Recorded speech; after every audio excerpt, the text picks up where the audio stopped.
પ્રભુ ઈસુ ખ્રિસ્તના નામમાં આપ સર્વને પ્રેમી સલામ. ગીત શાસ્ત્ર 111 અને એની છેલ્લી કલમમાં ગીત કરતાં એક સમજીને જીવનમાં ઉતારવા જેવું સનાતન સત્ય જાહેર કરે છે. એ લખે છે, યહોવાનો ભય એ બુદ્ધિનો આરંભ છે, અને જેઓ યહોવાની આજ્ઞા પાળે છે તે બધાની બુદ્ધિ સારી છે. યહોવાની સ્તુતિ સર્વકાળ થશે. અંગ્રેજીમાં કહે છે, the fear of the Lord is the beginning of wisdom. New Living Translation આ પ્રમાણે લખે છે, the fear of the Lord is the foundation of true wisdom. યહોવાનો ભય એ જ્ઞાન, બુદ્ધિ અને ખરા ડાપણની શરૂઆત છે અને પાયો પણ છે.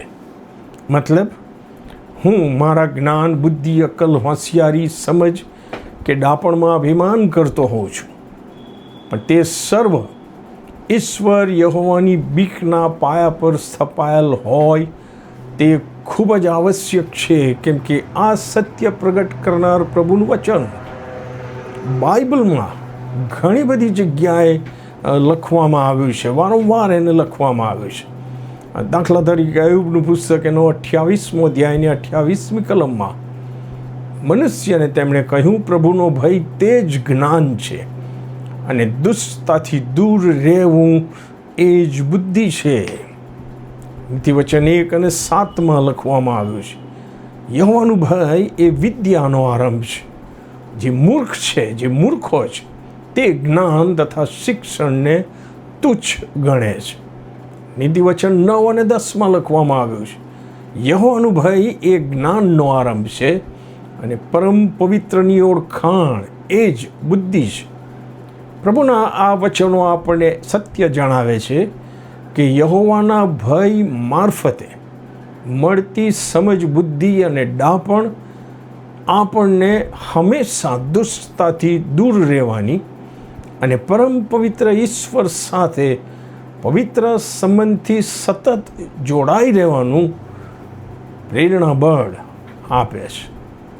યાદ રાખો, જે સત્ય પ્રભુના વચનમાંથી વારંવાર આપણી સામે આવીને ઊભું રહે છે, તે સત્યને મારે પૂરી ગંભીરતાથી મારા જીવનમાં ઉતારીને પ્રભુથી આશીર્વાદિત થવું, એ જ હેતુથી એ વચન વારંવાર મારી સમક્ષ આવે છે.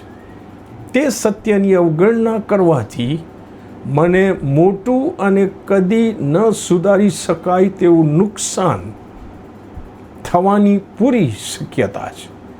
તેથી નીતિવચનો 29 અને 1માં લખવામાં આવ્યું છે કે જે માણસ વારંવાર ઠપકો પામ્યા છતાંય વારંવાર એની સમક્ષ સત્ય આવીને ઊભું રહે છે, પોતાની ગરદન અક્કડ રાખે છે, તે અકસ્માત નાશ પામશે અને તેનો કંઈ ઉપાય રહેશે નહીં.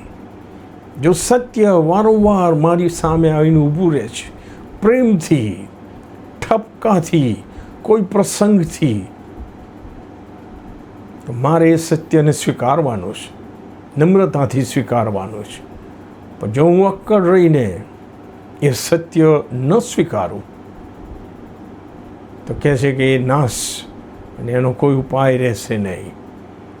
તેથી મેં લખ્યું છે છેલ્લે કે જે પ્રેમસભર ઠપકામાં આપણું હિત કરનાર સત્ય સમાયેલું છે, તેની અવગણના કરી આપણે કદી ના કરીએ અને તેને આધીન થઈને આશીર્વાદિત થઈએ.